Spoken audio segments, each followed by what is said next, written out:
हाय दोस्तों, आज फिर एक और कहानी के साथ तैयार है आपका स्टोरी संसार। आज की कहानी है दो नंदे। घर में सास का डर ही सबसे ऊपर होता है, लेकिन क्या हो जब सास जैसे दो नंदे भी सर पे बैठ जाएं। मेघा की दो नंदे थी, ज्योति और सुरभि। मेघा, 8 बज रहे हैं, किसी के कमरे में चाय नहीं पहुंची अभी तक। वो मैं पूजा कर रही थी दीदी, इसीलिए थोड़ा लेट हो गया। वैसे आप क्या कर रही हैं? आप पानी चढ़ा दीजिए ना रसोई में जाकर, मैं आकर चाय बना दूंगी। अच्छा, पानी चढ़ा दूंगी तो चाय, चीनी, दूध भी डाल दूंगी, पूरी चाय ही बना दूंगी ना। कैसे जबान चल रही है तुम्हारी? बहू हो, बहू की तरह रहो। तभी सास की आवाज आती है। क्या बोले? क्या बोला इसने? देख मेघा, मैंने मेरी बेटियों को राजकुमारियों की तरह पाला है। मैंने ही मेरी बेटियों से कभी चिल्ला के बात नहीं की, तो मेरी बेटियों से चिल्ला के बात कर रही है। कोशिश भी मत करना, समझी? माँ, मैंने तो बस चाय ही मांगी थी, भाभी ने मुझ पे बहुत जोर से चिल्ला दिया। बेटी की रोने की आवाज सुनकर ससुर जी भी आ जाते हैं। अरे क्या हो गया? अगर मेघा बहू पूजा कर रही थी तो सुरभि तुम ही चाय बना लेती। वैसे भी मुझे तुम्हारे हाथ की चाय ज्यादा पसंद है। सुरभि रसोई में चाय बनाने चली जाती है। सुरभि चाय बनाने चली जाती है। ससुर बहू से कहता है, जा बेटा जा, तू पूजा कर ले। जब तक तू पूजा करेगी तेरी चाय भी बन जाएगी।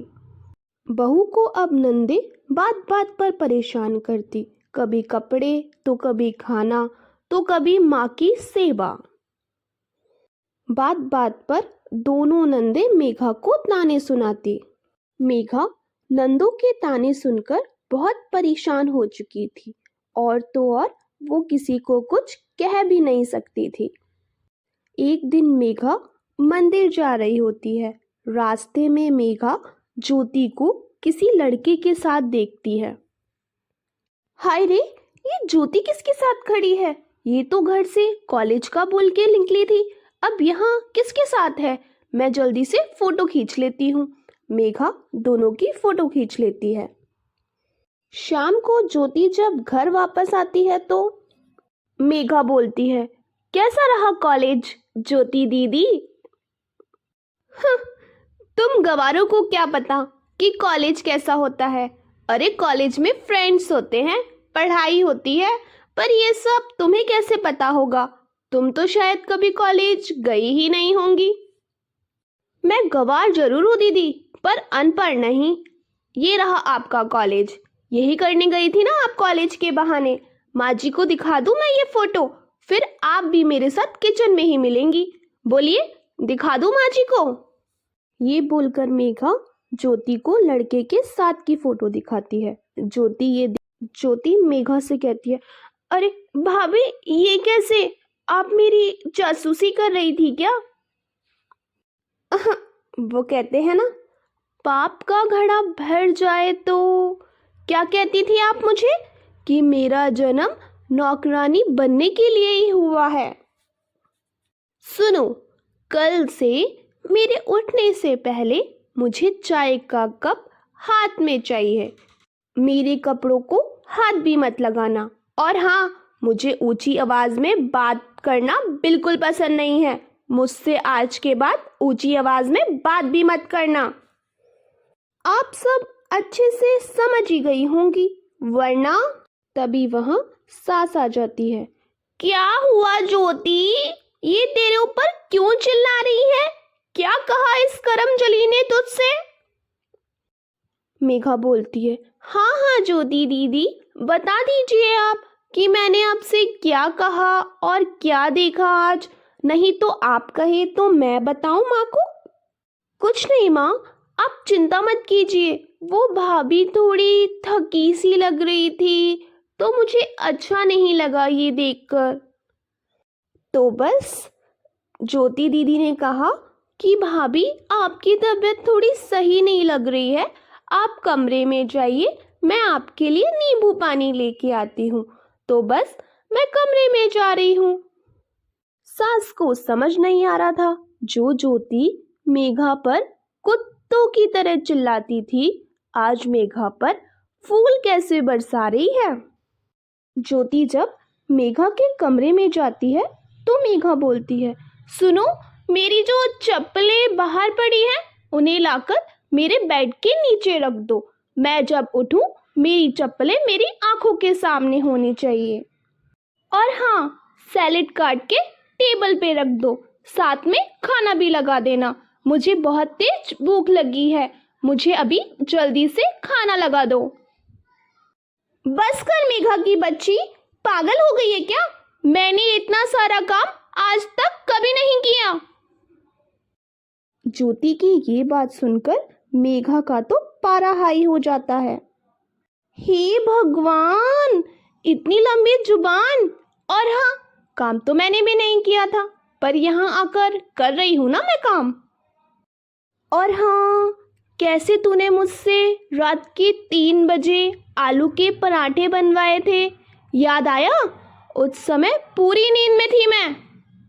शादी से पहले मैंने भी कभी इतना काम नहीं किया था, पर यहाँ आकर कर रही हूँ ना मैं। चलो निकलो अब यहाँ से। मेघा जब ज्योति से इस तरह की बात कर रही होती है, बाहर खड़ी सुरभि ज्योति और मेघा की सारी बातें सुन रही होती है। क्या हुआ ज्योति, ये मेघा तुझसे इतना रूड क्यों बात कर रही थी? सब ठीक है ना? हाँ हाँ सुरभि, सब ठीक है। वो भाभी पूरे दिन काम करके थक जाती है, तो मैंने सोचा भाभी की थोड़ी मदद कर दूं।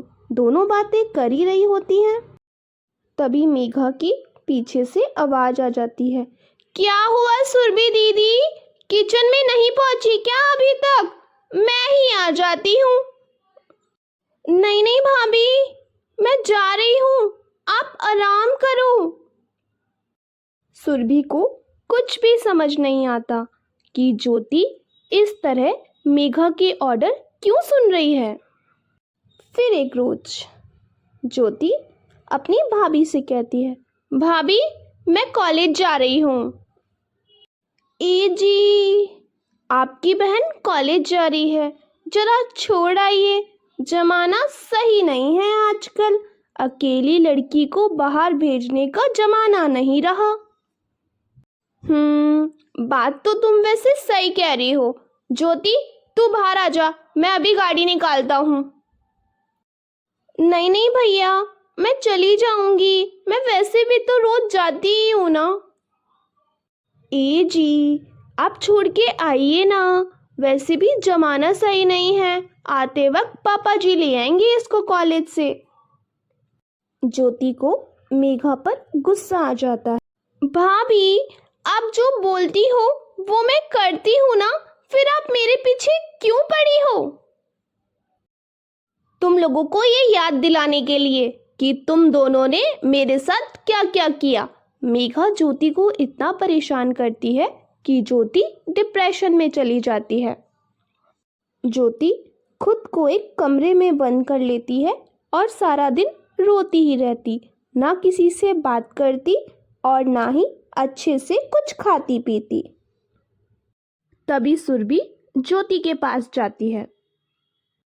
देख ज्योति, मैं तेरी बहन हूँ, तुझे क्या हुआ है?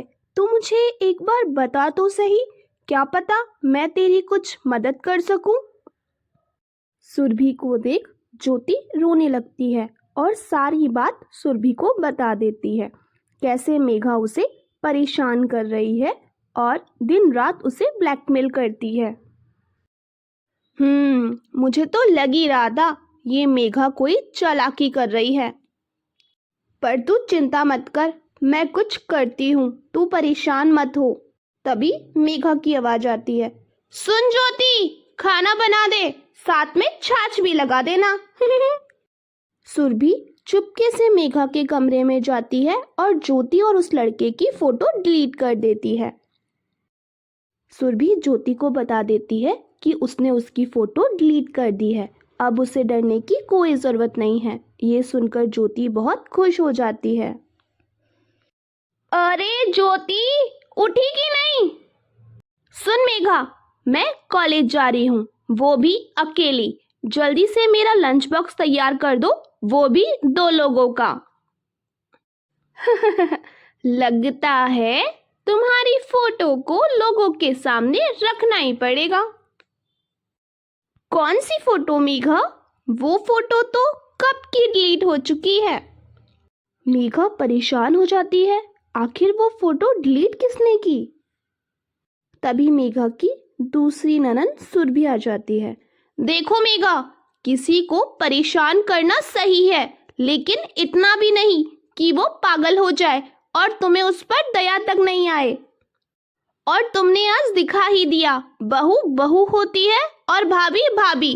भाभी कभी भी बहन नहीं बन सकती। तुम्हें ज्योति पर जरा भी दया नहीं आई, अब जाकर काम करो। खैर, अब वही ज्योति मेघा को परेशान करने के लिए सुरभि के साथ मिलकर प्लान बनाने लगती है। दोस्तों, आपको हमारी ये कहानी कैसी लगी हमें कमेंट में जरूर बताइएगा।